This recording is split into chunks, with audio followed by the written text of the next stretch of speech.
Shalom, shalom, shalom. Bienvenue à notre émission Parole de vie. Bien-aimés, nous avons la grâce ce matin de suivre la parole de Dieu et nous sommes appelés à être très contents et très heureux. Raison pour laquelle ce matin, notre thème, bien-aimé, s'intitule « Pourquoi être généreux ?» Pourquoi être généreux? On peut être généreux soit envers Dieu ou soit envers nos prochains, nos frères et sœurs. Ce matin, nous avons l'obligation, bien-aimés, de parler de la part du Seigneur de ce qu'on appelle la générosité. Le fait de donner, le fait d'assister à travers les dons. Mais avant de le faire, nous allons prier pour demander à ce que le Saint-Esprit descende dans ces lieux et qu'il nous dise ce que nous devons transmettre auprès de son peuple. Nous avons l'obligation de sa présence, nous avons l'obligation du Saint-Esprit afin que Dieu seul puisse mettre nos oreilles attentives afin de pouvoir écouter ce qui vient de sa part. Nous allons prier. Excellent Père de grâce, excellent Père de gloire, tu nous donnes cette opportunité ce matin de parler du pourquoi d'être généreux. Nous demandons à ce que le Saint-Esprit descende dans ces lieux et qu'il fasse en sorte que ceux qui vont écouter cette parole, qu'ils soient bénis et que cette parole ne peut jamais sortir, ça pour autant que tu puisses donner des fruits. Nous t'avons ainsi prié au nom de Jésus. Amen. Nous disons pourquoi être généreux. On peut être généreux soit envers Dieu ou être généreux envers nos frères et sœurs. Bien-aimés, nous devons savoir que quand nous donnons quelque chose au Seigneur, nous sommes au service du Seigneur pour investir dans son œuvre, afin qu'on puisse assister à la promotion de sa parole. Et pourquoi nous sommes généreux envers les autres? Tout simplement parce que le Seigneur passe par nous afin de pouvoir aider les autres. Raison pour laquelle nous allons lire dans 2 Corinthiens 9, du 6e au 10e verset. 2 Corinthiens 9, du 6e au 10e, nous lisons au nom de Jésus. Sachez-le, celui qui sème peu, moissonnera peu, et celui qui sème abondamment, moissonnera abondamment. Que chacun donne comme il l'a résolu en son cœur, sans tristesse ni contrainte, car Dieu aime celui qui donne avec joie. Et Dieu peut vous combler de toutes sortes de bénédictions et de grâces, afin que, possédant toujours en toutes choses de quoi satisfaire à vos besoins, vous ayez encore en abondance pour toute bonne œuvre. Selon qu'il est écrit, il a fait sagesse et largesse, il a donné aux indigents, sa justice subsiste à jamais. C'est lui qui fournit de la sémence au semeur et du pain pour sa nourriture. Vous fournira et multipliera sa sémence. Il augmentera le fruit de votre justice. Mais demain, nous disons que quand nous donnons au Seigneur, le Seigneur est très content et nous allons pérenniser son œuvre. Nous pouvons donner soit à nos frères et sœurs, soit aussi les dons que nous faisons, les offrandes que nous donnons au Seigneur. Le Seigneur voudrait que nous puissions être généreux envers lui. Mais certaines conditions sont démises. Qu'il faut donner sans regret. Quand vous donnez au Seigneur, vous devez être très content, vous devez vous réjouir parce que ce que vous donnez au Seigneur reviendra auprès de vous au centuple. Beaucoup de gens, quand ils donnent à peine ce qu'ils ont et ils regrettent pourquoi ils ont donné. Il faut donner sans contrainte. On ne vous impose pas de pouvoir donner au Seigneur. On ne vous impose pas de donner à ceux qui vous sont vos semblables. On ne vous impose pas de donner aux autres.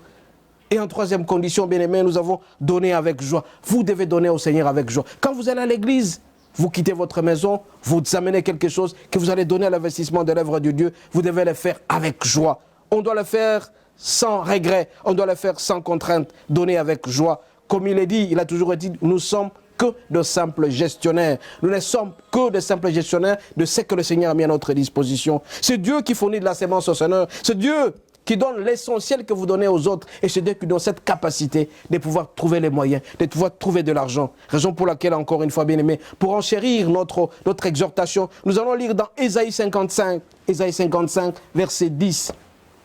Ésaïe 55, verset 10, il est dit ceci.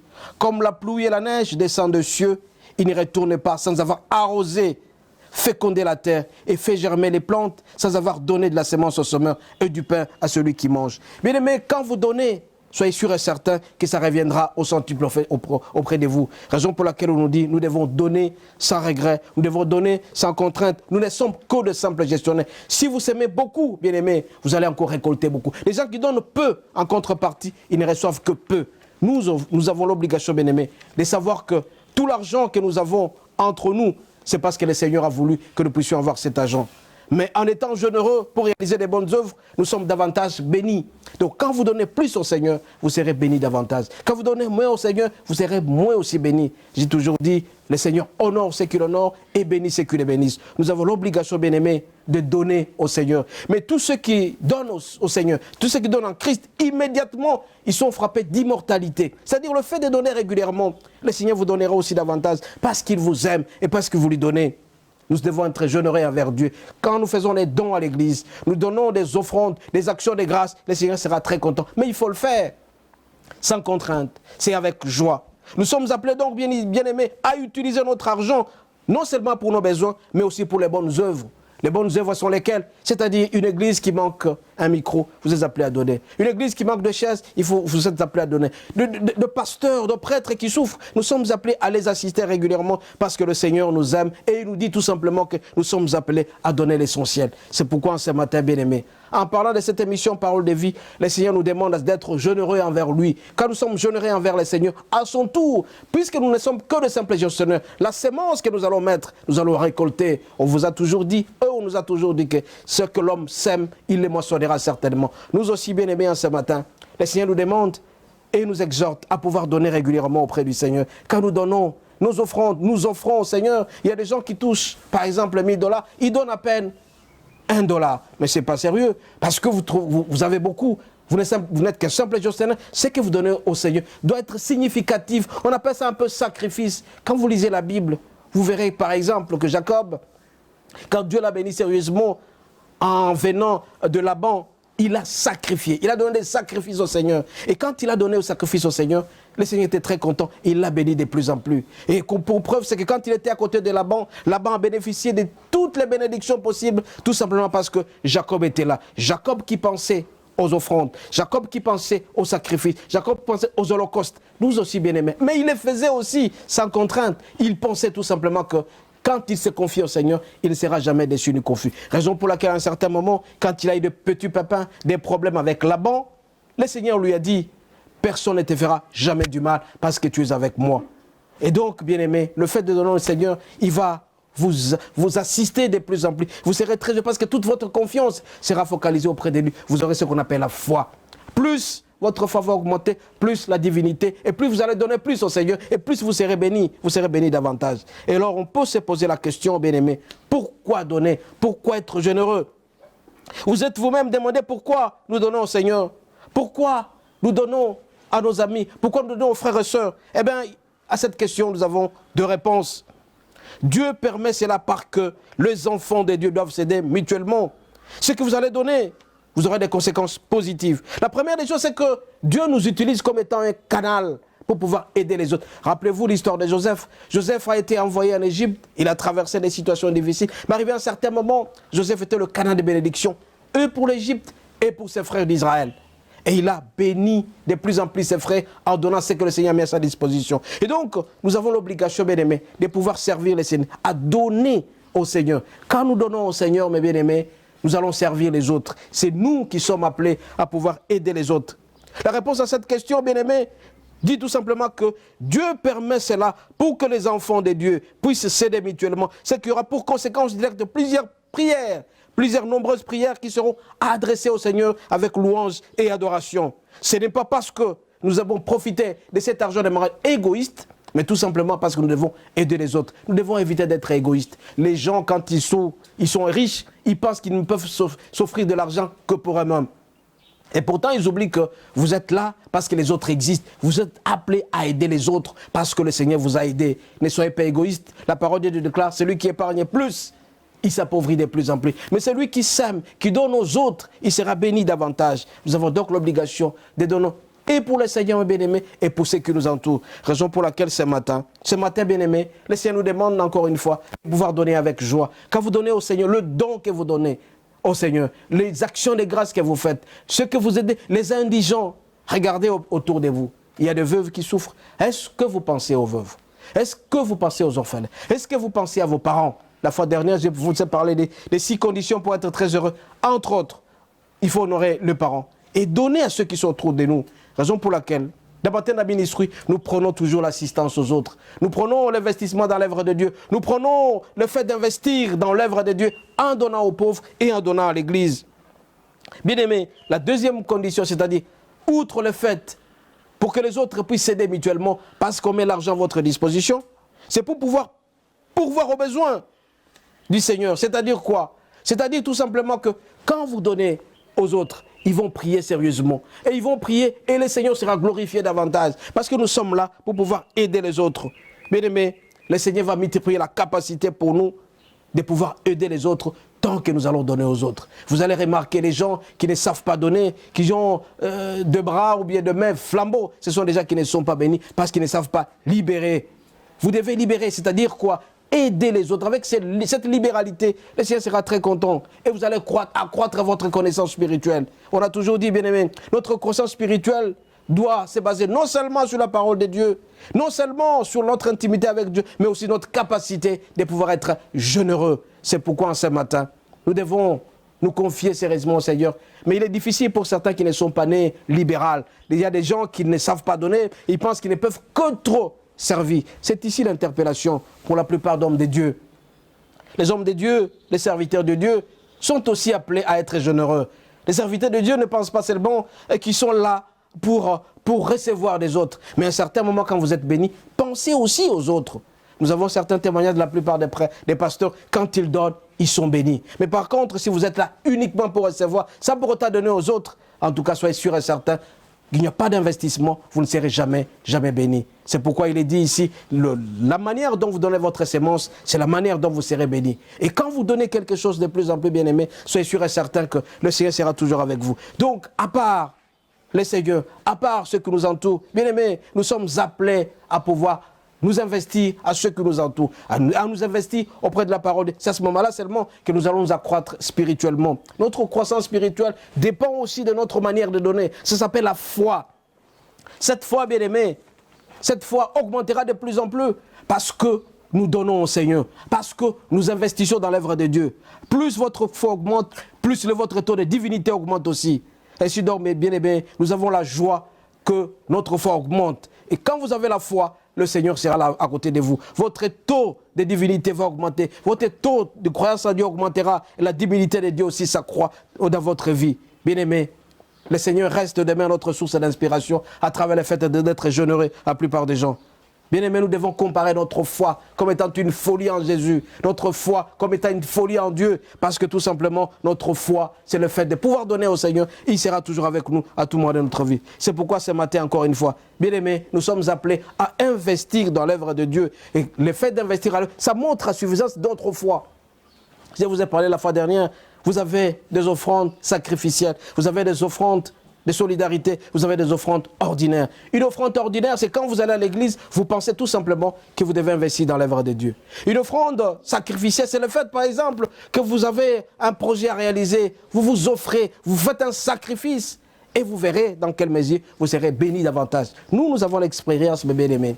Chaque fin de la semaine, il faut faire une action de grâce. C'est-à-dire, vous dites merci au Seigneur pour tout ce qu'il a fait pour vous. Il vous a gardé toute la semaine. Le souffle de vie est au rendez-vous. Vous êtes appelés à donner au Seigneur. Prenez un montant quelconque. Si vous êtes millionnaire ou milliardaire, millionnaire en fonds, donnez quelque chose pour faire plaisir au Seigneur. À ce moment-là, vous serez bénis davantage. Vous devez faire en sorte que quand vous avez 100% de votre consommation, bien aimé, dans le 100%, les 10% pour la dîme ne peut jamais manquer.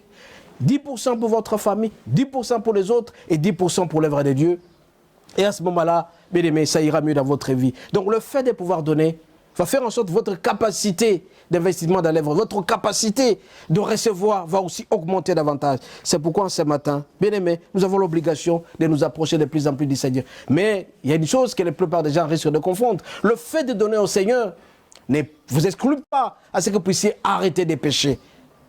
Alors quand on pêche, on pense tout simplement, on viendra acheter le salut avec de l'argent, ça ne peut jamais se faire. Raison pour laquelle, ce matin, bien-aimés, nous devons avoir une endurance, une assurance auprès de Dieu, avec cette foi qui est cette assurance des choses qu'on espère, la démonstration de ce qui est invisible.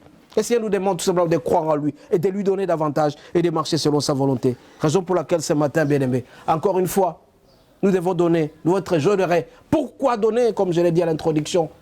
Donner parce que c'est par notre canal que le Seigneur bénit les autres.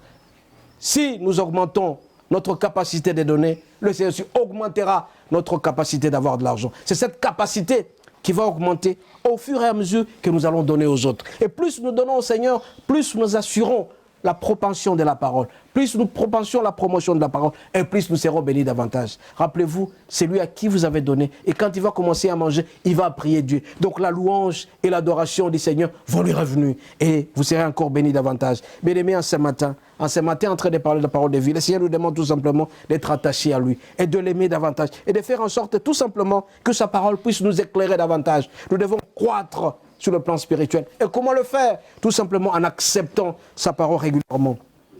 Regardez pourquoi Abraham était riche, fort riche, de plus en plus. Parce que tout simplement, il savait donner au Seigneur. Et quand il s'est séparé de son frère Lot, bien aimé, vous avez vu que Lot est parti là-bas, il a prospéré. Malheureusement, là où il est parti, il a trouvé des péchés. Regardez aussi Isaac. Isaac a eu 2 enfants. Il a eu Jacob et Ésaü. Puisqu'Isaac s'adonnait sérieusement au Seigneur, ces 2 enfants ont été bénis, même si Jacob était plus béni qu'Ésaü. Regardez, quand Jacob a rencontré Ésaü, en cours de route, Jacob a dit, puisqu'il devait faire la paix avec Ésaü, il lui a dit tout simplement, je vous ai amené le don, je vous ai amené des vaches, je vous ai amené des chameaux, prenez cela. Mais qu'est-ce que Ésaü lui a dit? Je suis en abondance. Pourquoi il était en abondance? Parce que tout simplement, il a bénéficié des avantages que son père, qui s'est sacrifié auprès du Seigneur, tous ces avantages-là, il les avait. Et Jacob aussi était béni davantage parce qu'il marchait selon la volonté de Dieu. Raison pour laquelle, pour que nos enfants puissent bénéficier de tous les avantages possibles, nous devons être généreux. Être généreux envers Dieu, être généreux envers nos prochains. Le plus grand commandement aussi, bien aimé, d'aimer ton Dieu. Et tu dois aussi aimer les prochains. Raison pour laquelle nous avons l'obligation, bien aimé, de pouvoir donner au Seigneur. C'est quand nous allons donner au Seigneur que nous serons rassurés et que le Seigneur sera toujours avec nous et nous allons marcher avec lui. Raison pour laquelle, bien aimé, nous devons avoir le réflexe, chaque fois que nous recevons quelque chose, qu'est-ce qui appartient au Seigneur? Est-ce que je suis là pour être égoïste? Alors plus tu seras égoïste, plus tu seras pauvre. Mais par contre, plus tu seras généreux, plus tu seras riche. Et tu ne pourras jamais souffrir. On ne verra jamais tes enfants souffrir, comme a déclaré David. David qui a dit, j'ai été jeune, j'ai vieilli, je n'ai jamais vu l'enfant ou les enfants des justes quémander le pain. Vous aussi, vous voulez que vos enfants ne puissent pas quémander le pain? Apprenez à donner. À donner au Seigneur et à vos semblables. Et vous ne serez jamais déçus parce que le Seigneur sera toujours avec vous. La vie de Dieu nous augmente de plus en plus cet avantage parce que nous l'aimons davantage en donnant. Bien-aimés, ce matin, le Seigneur nous aime et nous aime tant. Il nous fait grâce de marcher selon sa volonté. Nous devons solliciter cette grâce, cette faveur imméritée auprès de lui, que nous puissions développer le réflexe de donner. Et quand nous allons donner, qu'on le fasse sans contrainte, qu'on le fasse sans regret, qu'on soit dans la joie. Et quand nous allons donner avec joie, nous serons bénis davantage. Lui qui est Dieu et qui est merveilleux. Nous croyons qu'il est Dieu et qu'il est merveilleux. Et il va nous bénir davantage parce que nous marchons selon sa volonté. Nous croyons que le Seigneur nous aime. Nous croyons qu'il est Dieu. Et nous croyons que nous allons marcher selon sa volonté parce que nous aime tant. Bien-aimés, ce matin, il est difficile, c'est vrai, de développer ces réflexes et de donner. Mais avec la présence du Christ, la présence de Dieu, cette croyance spirituelle, nous serons bénis davantage. Raison pour laquelle nous allons demander au Seigneur d'être avec nous, de nous aimer. Nous allons nous concentrer pour que nous puissions donner davantage. Notre sémence reviendra au centuple. Ce que tu donnes, ça te revient au centuple. Ce que tu investis, ça revient au centuple. Le Seigneur nous aime et nous aime tant. Et il veut à ce que nous puissions nous accaparer de toutes les bénédictions. Rappelez-vous, nous avons un pasteur, le pasteur Richard a toujours dit, le royaume des cieux appartient aux violents. Quand tu es violent, tu donnes avec courage, avec joie, tu seras béni davantage. Encore une fois, bien-aimés, nous allons nous concentrer, nous allons nous approcher de plus en plus de Christ afin d'investir dans son œuvre et de donner aux autres. Nous allons prier. Dieu d'Abraham, Dieu d'Isaac, Dieu de Jacob, Dieu de toutes les générations. Seigneur, tu nous en prends ce matin qu'il faut être généreux. Être généreux, pourquoi? Parce que nous sommes la source de bénédiction pour les autres. Être généreux, pourquoi? Pour la propension, la promotion de ta parole. Seuls nous sommes incapables. Avec la présence du Saint-Esprit, nous allons faire l'essentiel, d'ouvrir par nous les réflexes de t'aimer. Augmente cet amour auprès de toi, que tu croisses et que nous puissions diminuer. Tout ce que nous allons faire simplement, c'est de lire la parole régulièrement, que nous puissions t'aimer. Augmente notre amour, notre sympathie de plus en plus auprès de toi. Et quand nous allons t'aimer, nous allons investir dans ton œuvre. C'est à ce moment-là seulement que les gens seront bénis. Nous t'avons ainsi prié au nom de Jésus. Amen. Amen. Soyez bénis et à la prochaine.